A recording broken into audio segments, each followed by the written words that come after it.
صحت۔ اللہ تعالیٰ فی شان حبیبہ ان اللہ وملائکتہ یصلون علی النبی یا ایھا الذین آمنوا صلوا علیہ وسلموا تسلیما۔ اللہم صل علی سیدنا وشفیعنا وحبیبنا ومولانا محمد معدن الجود والکرم وعلى آلہ وبارک وسلم صلاۃ وسلام علیک یا رسول اللہ صلی اللہ تعالی علیہ وسلم۔ لا الہ الا اللہ محمد رسول اللہ صلی اللہ تعالی علیہ وسلم۔ الحمدللہ الحمدللہ رب العالمین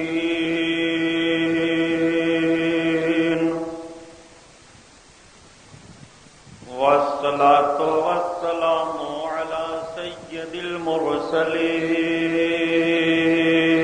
المرسلین وعلى آلہ الطاہرین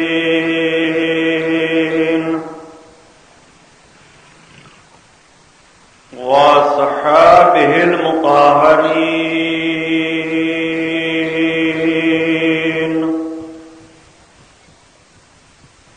وابنہ الغوث العظم الجیلانی محی الدین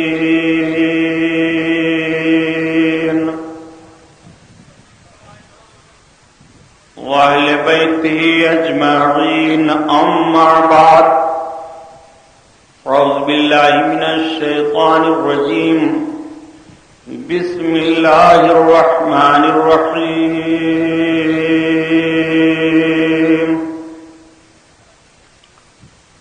قال اللہ تعالی فی القرآن العظیم والفرقان الحمید،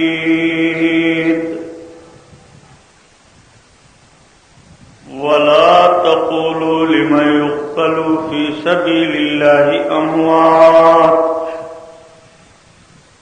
بل أحياء ولكن لا تشعرون۔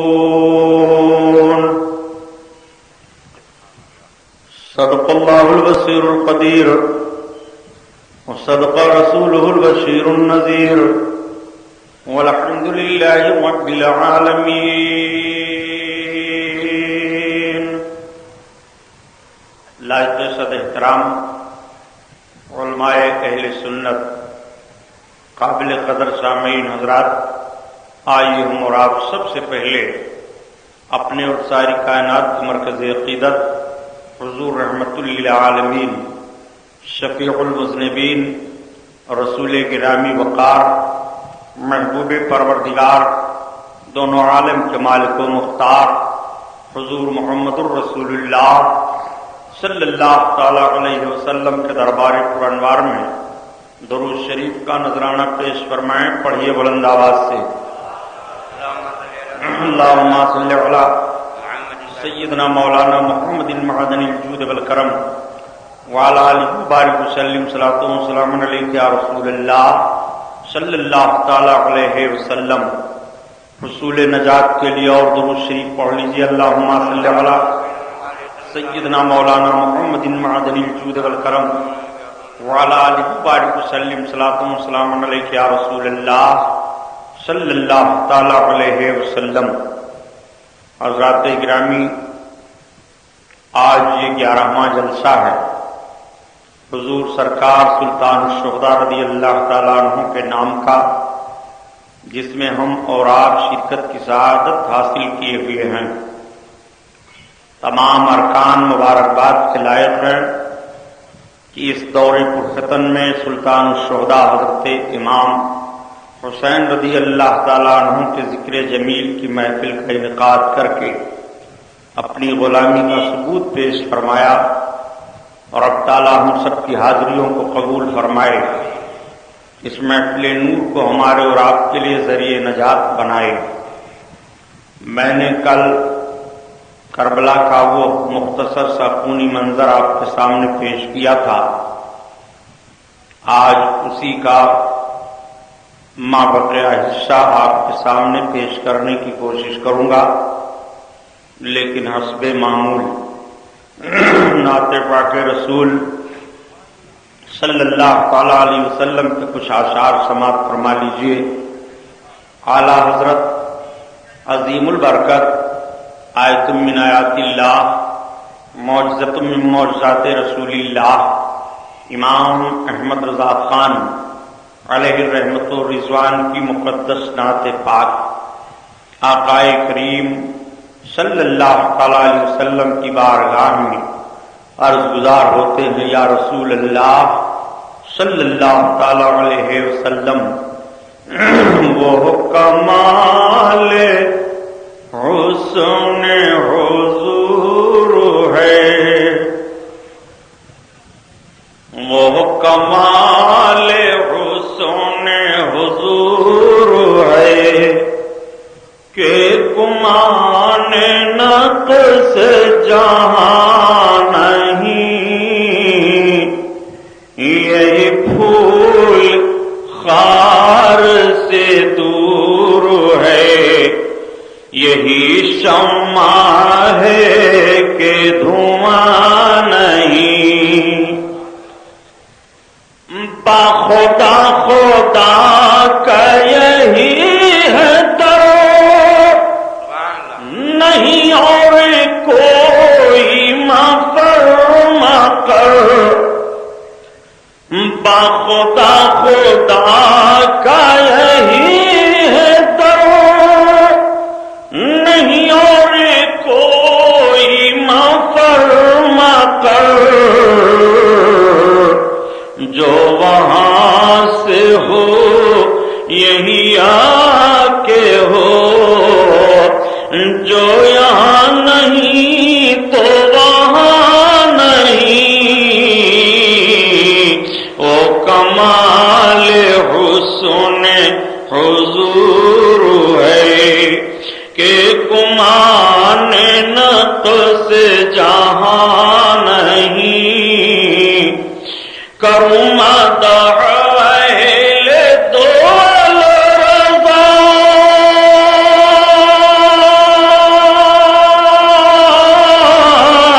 پڑے اس بلا میں میری بلا، پڑے اس بلا میں میری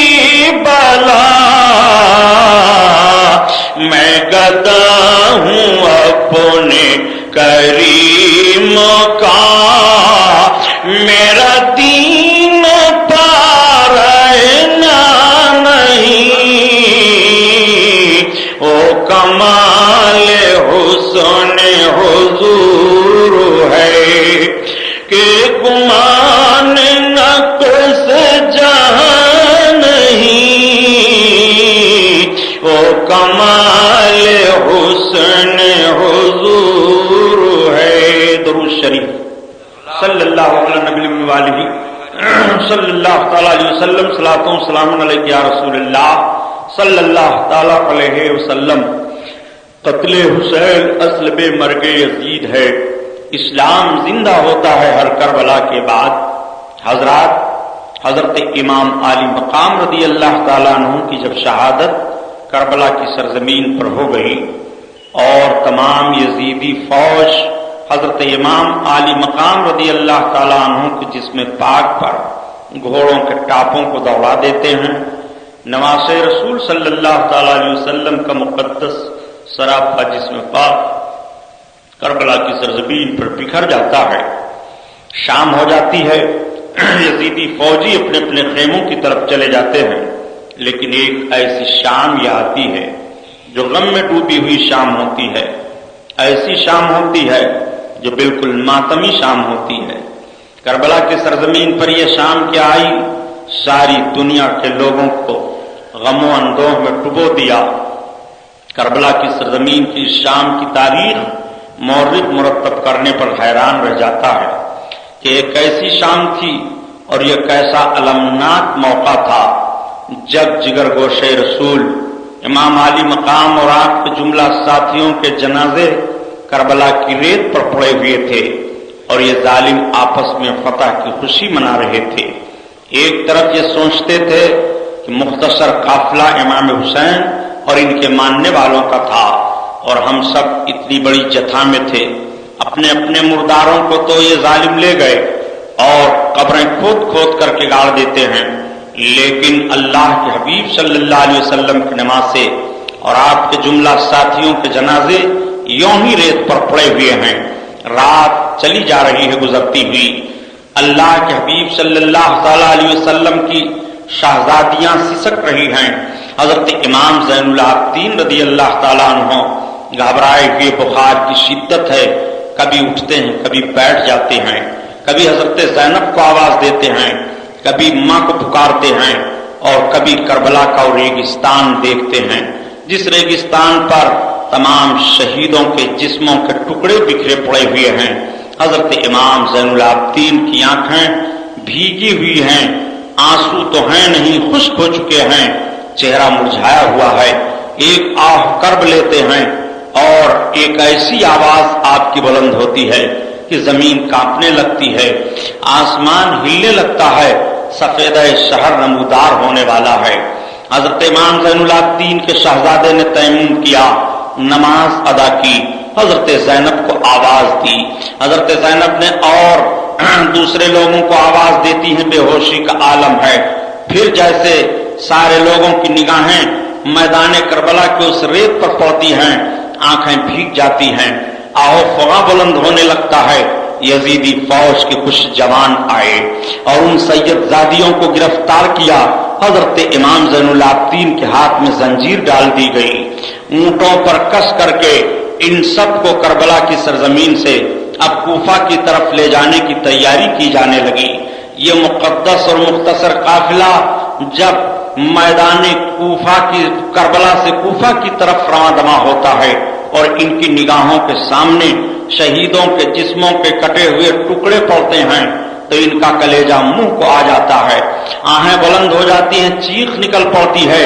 آنکھوں کے تلے اندھیرا چھا جاتا ہے۔ حضرت امام حسین کا غم لے کر کے اور آپ کے ساتھیوں کا غم لے کر کے یہ سب آگے بڑھتے چلے جا رہے ہیں، قافلہ رواں دواں چلا جا رہا ہے، کوفہ کی سرزمین کی طرف جاتا ہے۔ چند منزل چلنے کے بعد کوفہ کی آبادی آ جاتی ہے۔ کوفہ والوں کو جیسے پتا چلتا ہے کہ امام حسین اور ان کے ساتھیوں کا لٹا پھٹا قافلہ آ رہا ہے، سارے کوفی اپنے مکانوں سے باہر نکل آتے ہیں، عورتیں نکل آتی ہیں، مرد نکل آتے ہیں، سب نکل کر کے آہوزاری کرنے لگتے ہیں اور رونے چلانے لگتے ہیں۔ حضرت امام علی مقام رضی اللہ تعالیٰ عنہ کے مقدس سر کو لے کر کے آگے بڑھا جا رہا ہے۔ ایک صاحب قرآن کی تلاوت کر رہے تھے کہ بے شک اصحاب کہف کا واقعہ اور پہاڑ والوں کا واقعہ بڑا تعجب خیز ہے کہ تب تک سر امام سے آواز آتی ہے، یا تالی القرآن عجبو قصتی من اصحاب الکہف قتلی و حملی۔ اے قرآن پڑھنے والے، اصحاب کہف سے میرا قصہ زیادہ تعجب میں ہے، جو مجھ کو قتل کیا گیا اور مجھ کو لے کر کے گھمایا جا رہا ہے۔ امام علی مقام کے سر اقدس سے یہ آواز آ رہی ہے، سن کر کے لوگ گھبرا جاتے ہیں۔ میں عرض کرتا ہوں یہی تو امام حسین کی جیت ہے اور یہی تو یزید کی شکست ہے۔ قتل حسین اصل میں مرگ یزید ہے، اسلام زندہ ہوتا ہے ہر کربلا کے بعد۔ امام علی مقام رضی اللہ تعالیٰ عنہ کی کرامت دیکھنے والوں اور امام حسین کی زندگی کو سمجھنے والوں سمجھو، امام علی مقام نے تالی قرآن کو مخاطب کیا تھا اور مخاطب کر کے بتایا تھا، اے قرآن پڑھنے والے، میرا قتل کیا جانا اور قتل کر کے مجھے لے کر کے کوفہ کی گلیوں میں گھمایا جانا یہ زیادہ تعجب کا معاملہ ہے۔ امام علی مقام رضی اللہ تعالیٰ عنہ کے سر اقدس کو لے جا کر کے کوفہ کے دارالعمارت میں ابن زیاد کے پاس رکھا جاتا ہے۔ تمام کوفی قیدیوں کے پاس جمع ہو جاتے ہیں، رونا دھونا شروع کرتے ہیں۔ حضرت زینب رضی اللہ تعالیٰ عنہ نے للکارا، کوفیوں تمہیں رونے سے کوئی فائدہ نہیں ہوگا، کوفہ کے نابکارو تمہیں لوگوں نے ہمارے گھروں کو اجاڑا ہے، تمہیں لوگوں نے نماز رسول پر تلوار چلائی ہے، تمہیں لوگوں نے مہمان بنا کر کے بلایا تھا اور تم اس طرح سے غدار اور بے وفا نکلے ہو، تم نے اپنے ہاتھوں کو امام حسین کے خون سے رنگین کر لیا ہے، قیامت کے میدان میں تمہارے لیے سرخروئی نہیں ہوگی۔